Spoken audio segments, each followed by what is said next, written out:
Hello నమస్తే this is Sravani welcome to crunch TV. Social మీడియాలో సినిమాలైనా పాలిటిక్స్ అయినా ఏదైనా ట్రోల్ అవ్వాల్సిందే. అలాంటి టాపిక్ రోల్ అవుతూ ఉందండి. సో ఆ టాపిక్స్ గురించి, ఆ ట్రోలింగ్స్ ఏంటి, దాని గురించి అనాలిసిస్ చేయడానికి మనతో పాటు చిట్టిబాబు గారు ఉన్నారు. నమస్తే సార్. సార్ సోషల్ మీడియా చెప్పాలి అని అంటే నాగబాబు గారు ఒక ట్వీట్ చేశారు. అది నాగబాబు గారు చేసిన అల్లు అర్జున్ గురించి. అంటే మీరు డైరెక్ట్ గా అల్లు అర్జున్ గురించి అంటారా? డెఫినెట్ గా అల్లు అర్జున్ గురించి. ఇక అల్లు అర్జున్ ఎప్పుడైతే వైఎస్ఆర్సీపీకి తన స్నేహితుడి కోసం వెళ్ళి ప్రాపకాండ చేశాడు, అప్పుడే పవన్ కళ్యాణ్ అన్నాడు నా మేనల్డే నాకు ద్రోహం చేస్తున్నాడు అన్నాడు. అది ఇంకే ఓపెన్ కదా, దాంట్లో మసిమూసి మారేడుగా ఏం లేదు, ఓపెన్ గా. అందుకే బాధ మా అన్నారు. నేనేంటంటే ఆ రోజు క్యాండిడేట్ గా పవన్ కళ్యాణ్ అంటంలో ఒక ఔచిత్యం ఉంది. ఈయన అయిపోయినాక, నిన్న ఎన్నికలు అయిపోయిన ఓటింగ్ అంతా అయిపోయిన నిన్న ఈవినింగ్ నైట్ ఈయన ట్వీట్ చేయటం కరెక్ట్ కాదు. ఎందుకు కాదు అంటున్నానంటే, రాజకీయాల్లో భిన్నాభిప్రాయాలు, ఒకే కుటుంబంలో రాజకీయాలు మనం అవగాహన లేకుండా అవగాహన చూసుకుంటే దేశం మొత్తం మీద అనేక చోట్ల కుటుంబాల్లో ఒకళ్ళు ఒక పార్టీ అయితే ఇంకొకళ్ళు ఇంకో పార్టీ. ఆ కుటుంబం మొత్తం ఇష్టం ఉన్నా లేకపోయినా లేరు. అది రాజకీయంగా ఉంటుంది. అది ఆ నేపథ్యంలో అతను నాకు ఫ్రెండ్స్, నాకు ఇష్టమని వెళ్ళాను అన్నాడు. గౌరవంగా ఓకే, తన అభిప్రాయం అది, అతను వెళ్ళిపోయాడని బాగుండేది. అనవసరంగా మాట్లాడటం వల్ల ఏంటంటే అనేక ప్రశ్నలు ఉత్పన్నం అవుతాయి.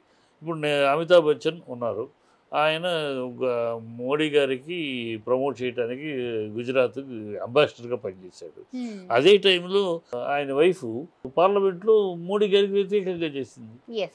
సో అందుకని వాళ్ళిద్దరు పోటాడుకున్నారా, వాళ్ళిద్దరు ఒకళ్ళు తిట్టుకున్నారు, మీలాగా స్టేట్మెంట్ ఇచ్చుకున్నారు. ఆయనకున్న ఓపిక, ఆయనకున్న అండర్స్టాండింగ్ మీకు లేకపోతే ఎట్లా అని.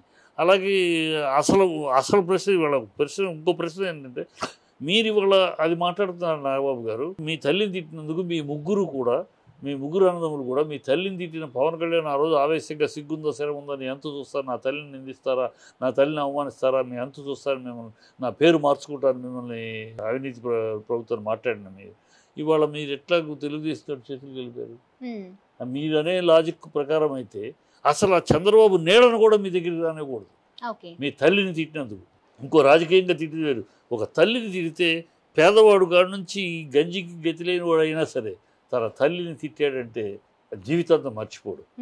వాడిని అంత దూరంలో, ఆమె దూరంలో పెట్టే మాట్లాడతాడు. వాడు బిర్యానీ, వీడి గంజికి లేకపోయినా బిర్యానీ పెడతానన్నా కూడా, నీ బిర్యానీ వద్దు, నాకు గడిది గుడ్డు వద్దు, నా తల్లిని నువ్వు నిందిస్తావా అని బిర్యానీ తోసేస్తాడు తప్పితే, అయ్యో నాకు ఆకలిగా ఉందిగా, అమ్మ తిట్టేళ్ళే బిర్యానీ పెడుతున్నాడు కానీ అనుకోడు. మరి మీరు ఎట్లా తల్లిని అంతగా అవమానించి మాట్లాడే వాడిని వాటితో చేతులు ఎలా కలుపుతారు? నీడను కూడా దగ్గర రానకూడదు కదా. మీ పౌరుషం ఏమైంది, మీ ఆవేశం ఏమైంది, ఎందుకు తాకట్టు పెట్టారు, దేనికోసం ఆయన చంపుకున్నారు ఆవేశాన్ని? ఎన్ని ప్రశ్నలు. అందుకని ఆయన కాముగా ఉంటే బాగుంటుంది. ఇప్పుడు చేయటం వల్ల ఏంటి, ఏమవుతుంది, ఫ్యాన్స్ కొట్టుకుంటున్నారు. ఆ ఫ్యాన్స్ కొట్టుకుంటే ఎవరికి నష్టం? మూడోవాడికి నష్టం కాదు కదా, మీకేగా నష్టం. ఇవన్నీ ఆలోచించకుండా ఆయన తొందరపడి ఏదో ఒక స్టేట్మెంట్ ఇచ్చేయటం, లేనిపోయిన అల్లరి కారకులు ఇచ్చి వెళ్ళాడు. తను వేరే పార్టీకి తన ఫ్రెండ్స్ కోసం మాట ఇచ్చాడు, వెళ్ళాడు.